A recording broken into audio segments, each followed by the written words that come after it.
আমরা দেখছি প্রতি বিপ্লব এবং প্রতি অভ্যুত্থানের আশঙ্কা নিয়ে আমাদেরকে দিন যাপন করতে হয়। কোনো একটা ঘটনা ঘটলেই মানুষের মনে প্রশ্ন ওঠে, সরকার কি আছে না নাই, সরকার কি থাকছে, এই সরকার অধীনে নির্বাচন করা যাবে, এই প্রশ্ন উঠবে কেন? আমাদের এত বিপুল সমর্থন, আমরা সরকারকে সমালোচনা করি, সরকার যেন সঠিক পথে থাকে। এটা তো আমাদের সরকার, কিন্তু দুর্ভাগ্যজনকভাবে রাজনৈতিক দলগুলোর সমর্থনকে সরকার কাজে লাগাতে পারেনি। আমাদের সমর্থনকে দুর্বলতা হিসাবেই তারা বিবেচনা করে আসছেন। এজন্য তারা যা খুশি তারা তাই করছেন। তিনটা দল দেখলাম, তারা বলছেন সরকারের মধ্যে নাকি দলীয় পক্ষপাতদুষ্ট লোক আছে। বিএনপি বলছেন, জামাতও বলছেন, এনসিপিও বলছেন। আমি বলতে চাই তাদের সবার কথার মধ্যে কিছু সত্যতা আছে। তার মানে কি সরকার নিরপেক্ষভাবে তার দায়িত্ব তারা পালন করতে পারছেন না। তিন দল যারা সরকারের সঙ্গে সাক্ষাৎ করেছেন তাদের বক্তব্যের মধ্য দিয়ে এই সত্যটা বেরিয়ে আসছে।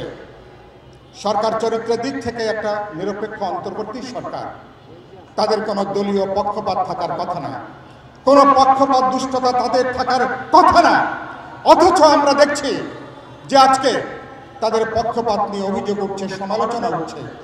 সেজন্য আমরা সরকারকে বলতে চাই, আমরা যেহেতু এই সরকারের অধীনে আমরা নির্বাচনে যেতে চাই, সেজন্য সরকার বলতে চাই যে সমস্ত কারণের জন্য আপনার সরকার বিতর্কিত হচ্ছেন, বিতর্কিত পদক্ষেপ পরিহার করুন।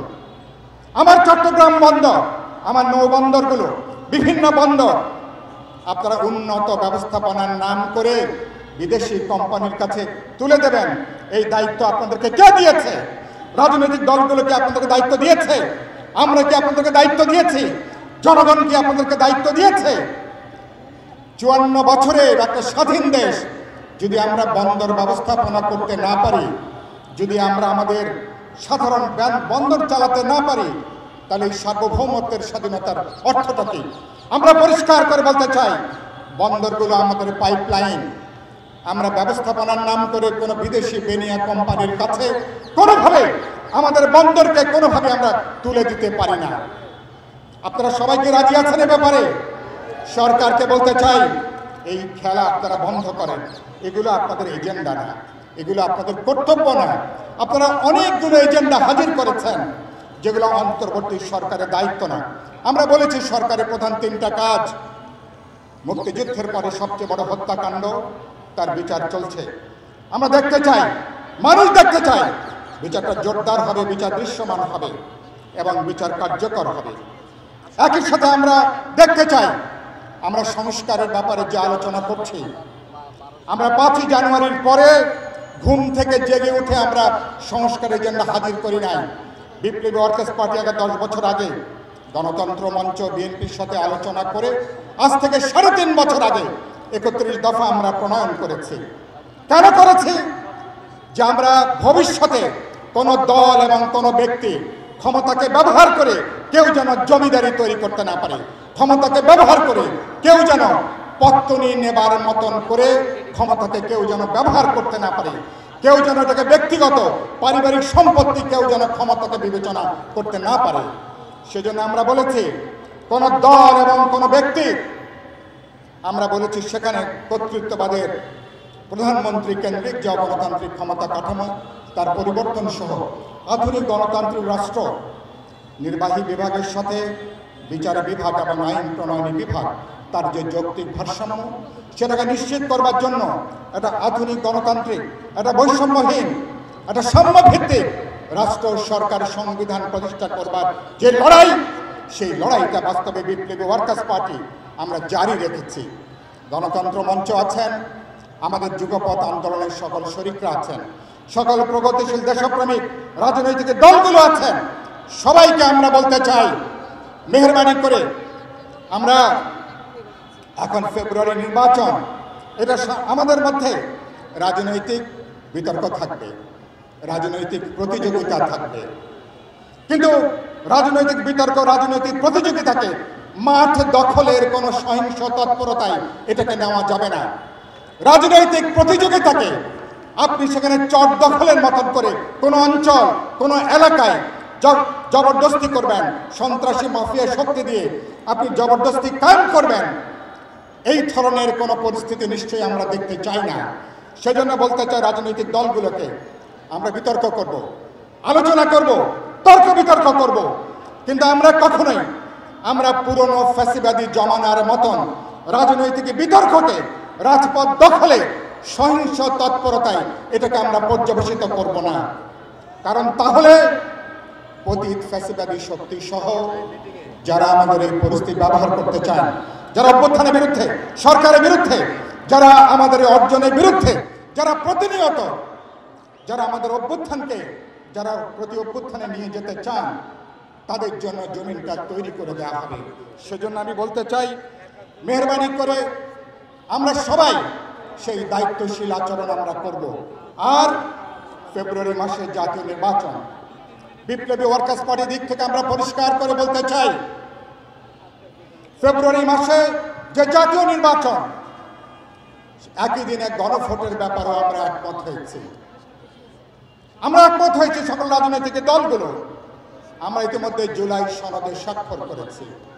এটা একটা প্রক্রিয়া এবং সরকার আশা করি আগামী কদিনের মধ্যে তারা প্রজ্ঞাপন একটা আদেশ জারি করবেন, নির্বাচন কমিশনকে তারা বলবেন আগামী ফেব্রুয়ারিতে জাতীয় নির্বাচনের দিন একই দিনে গণভোটের মধ্য দিয়ে এই সনদের পক্ষে আমরা জনরায়টাও আমরা নিয়ে নিতে চাই। এটাও আর একটা ধাপ। এই ধাপটা সম্পন্ন হবে জাতীয় নির্বাচনের মধ্য দিয়ে।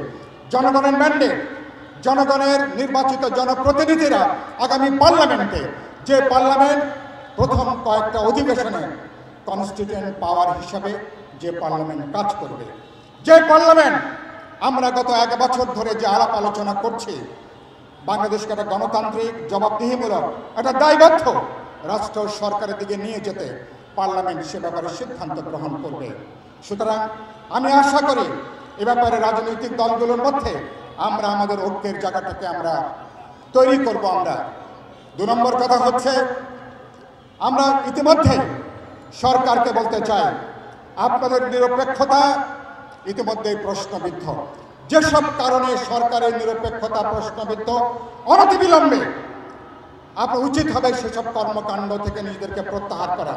2 নম্বর হচ্ছে, যেসব উপদেষ্টার কারণে সরকার প্রশ্নবিদ্ধ হয়েছেন, সরকারের ব্যাপারে মানুষ সমালোচনা করছেন, সরকারকে পক্ষপাতমূলক আচরণের জন্য যারা দায়ী করছেন, উচিত হবে সরকারের কাল বিলম্ব না করে আমাদের উপদেষ্টাদেরকে সসম্মানে তাদেরকে বিদায় দেওয়া, প্রয়োজন বোধে ছোট আকারে উপদেষ্টা মণ্ডলী পুনর্গঠন করা, 1, 2 জন 3 জন কার্যকর দক্ষ প্রজ্ঞাবান ব্যক্তিবর্গকে নিয়েও উপদেষ্টা মণ্ডলী পুনর্গঠন হতে পারে এবং বাস্তবে সরকারকে একটা তত্ত্বাবধায়ক সরকারের চরিত্র বৈশিষ্ট্য নিয়েই তাদেরকে কাজ করতে হবে। সুতরাং সেই তত্ত্বাবধায়ক সরকার হয়তো সংবিধানে আমরা এখন যুক্ত না, হয়তো আগামী পার্লামেন্টে যদি উচ্চ আদালতের রায়টা আমাদের পক্ষে আসে, পরবর্তী পার্লামেন্টে তত্ত্বাবধায়ক সরকার ব্যবস্থা আমাদের সংবিধানে যুক্ত হবে। কিন্তু এখন অন্তর্বর্তী সরকারকে একই সাথে আমাদের অভ্যুত্থানের যে আকাঙ্ক্ষা, রাজনৈতিক দলগুলোর যে সমর্থন, মানুষের যে প্রত্যাশা এবং তত্ত্বাবধায়ক সরকারের নিরপেক্ষ চরিত্র বৈশিষ্ট্য নিয়ে তাদেরকে কাজ করতে হবে। এবং আমি মনে করি যদি এরকম একটা জায়গা আমরা তৈরি করতে পারি, তাহলে সরকারের অধীনে নির্বাচন করা সম্ভব। মানুষ এখনো কেন প্রশ্ন করবে, ভাই ফেব্রুয়ারি মাসে কি নির্বাচন আসলে হচ্ছে? এই প্রশ্ন আমাকে এখনো কেন শুনতে হবে? তার মানেটা কি?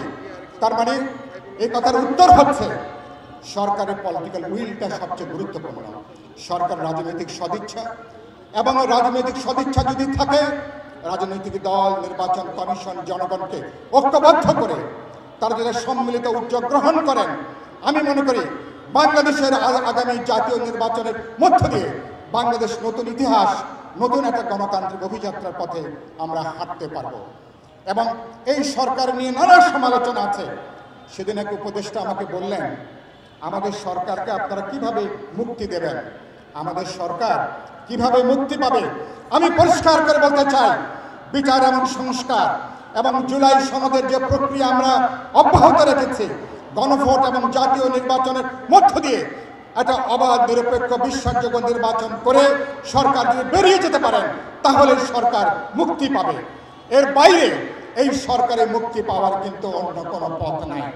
সুতরাং আমি আশা করব সেই জায়গা থেকে আগামী যে কমাস আছে জনগণের দিকে তাকান, শ্রমিকের দিকে তাকান, বাজারের দিকে তাকান, এবং আগামী কমাস তো মানুষকে তো খেয়ে পরে বাঁচতে হবে। সুতরাং নৈমিত্তিক কাজের মধ্য দিয়ে আপনি থাকবেন। শেষ কথা যেটা বলে আমি কথাটা শেষ করতে চাই সেটা হচ্ছে যে পরিস্থিতি বিপ্লবী ওয়ার্কার্স পার্টি আমরা বলছি আমরা এখন একটা ক্রস রোডের মধ্যে আছি। এখনো পর্যন্ত মানুষের মধ্যে দোলাচল আছে।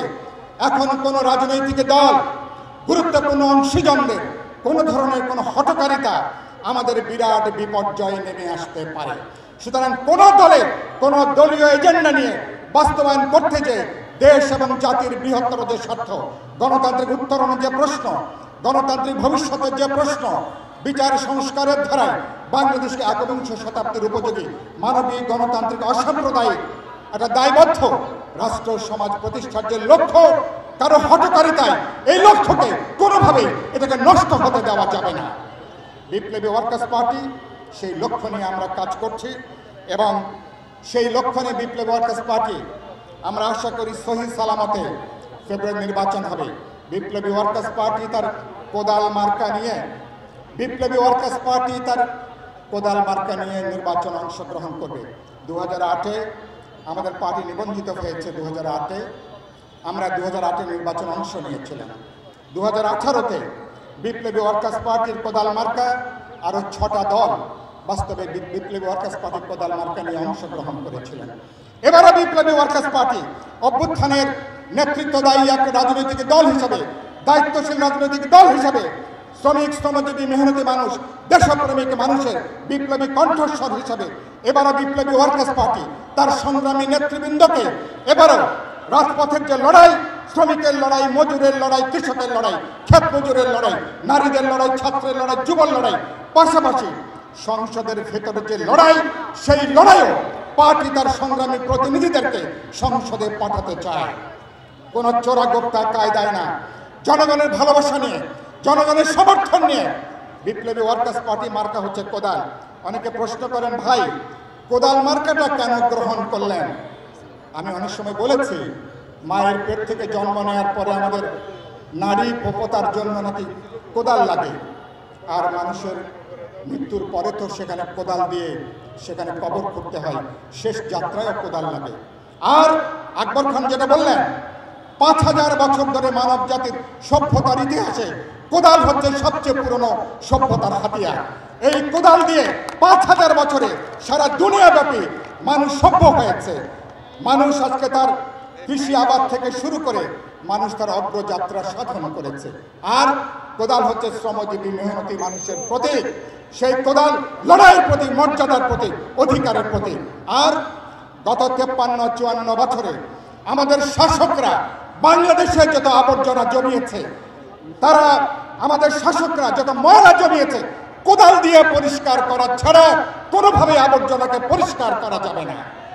সেই কারণে বিপ্লবী ওয়ার্কার্স পার্টি সিদ্ধান্ত নিয়েছে, ঢাকা 8 আসনে বিপ্লবী ওয়ার্কার্স পার্টি কোদাল মার্কা নিয়ে নির্বাচন করবে। একই সাথে বিপ্লবী ওয়ার্কার্স পার্টি ইতিমধ্যে প্রাথমিক তালিকায় 21টা তালিকা ইতিমধ্যে বিপ্লবী ওয়ার্কার্স পার্টি তার নির্বাচনের প্রাথমিক তালিকা চূড়ান্ত করেছে। আরও 2 ধাপে 3 ধাপে বিপ্লবী ওয়ার্কার্স পার্টি তার নির্বাচনী তালিকা প্রকাশ করবে। গণতন্ত্র মঞ্চের সাথে আমাদের আলাপ আলোচনা আছে, বোঝাপড়া আছে। একই সাথে যুগপৎ আন্দোলনের প্রধান শরিক বিএনপির সাথে নিশ্চয়ই আমরা আলোচনা করছি, আমরা আলোচনার ভেতরে আছি। অন্যান্য রাজনৈতিক দল, দেশপ্রেমী, গণতান্ত্রিক, প্রগতিশীল সবার সাথে আলাপ আলোচনা করে আমরা রাজপথের লড়াইয়ের পাশাপাশি নির্বাচনী সমঝোতা, বোঝাপড়া কীভাবে হতে পারে বিপ্লবী ওয়ার্কার্স পার্টি খুবই দ্রুত, আমি আশা করি আগামী নভেম্বর মাসের 15-20 তারিখের মধ্যে সেই যাত্রাটাও আমরা সম্পন্ন করব। সুতরাং বিপ্লবী ওয়ার্কার্স পার্টি লড়াইয়ের জন্য যেন বিপ্লবী ওয়ার্কার্স পার্টি মজুরের লড়াই, শ্রমিকের লড়াই, নারীর লড়াই, ছাত্রের যুবর লড়াই, আজকে দেশের স্বাধীনতা, সার্বভৌমত্ব, জাতীয় নিরাপত্তার জন্য, দেশের ভবিষ্যতের জন্য বিপ্লবী ওয়ার্কার্স পার্টি এবং সেই লড়াইটা জারি রেখে বিপ্লবী ওয়ার্কার্স সেই লড়াইটাকে অব্যাহত রাখবে। সেই লড়াইয়ে আমাদের 2 শহীদ বদিউজ্জামান এবং শহীদ আব্দুল লতিফের রক্ত ছুঁয়ে, আমার আবু সাঈদের রক্ত ছুঁয়ে ইতিমধ্যে আমরা শপথ জানিয়েছি, মানুষের অধিকারে মুক্তি অর্জন না হওয়া পর্যন্ত বিপ্লবী ওয়ার্কার্স পার্টি দেশের নতুন একটা সম্ভাবনা, সাম্য গণতন্ত্রের একটা বৈষম্যহীন সমাজের লক্ষ্যে বিপ্লবী ওয়ার্কার্স পার্টি তার লড়াইকে জারি রাখবে। সেই লড়াইয়ে আপনারা আগামী দিনে যুক্ত হবেন, সামিল হবেন, কথা বলে সবাইকে ধন্যবাদ দিয়ে আমি আমার বক্তব্য এখানে শেষ করছি। আপনাদের সবার জন্য শুভেচ্ছা এবং অভিনন্দন। সংগ্রামী বন্ধু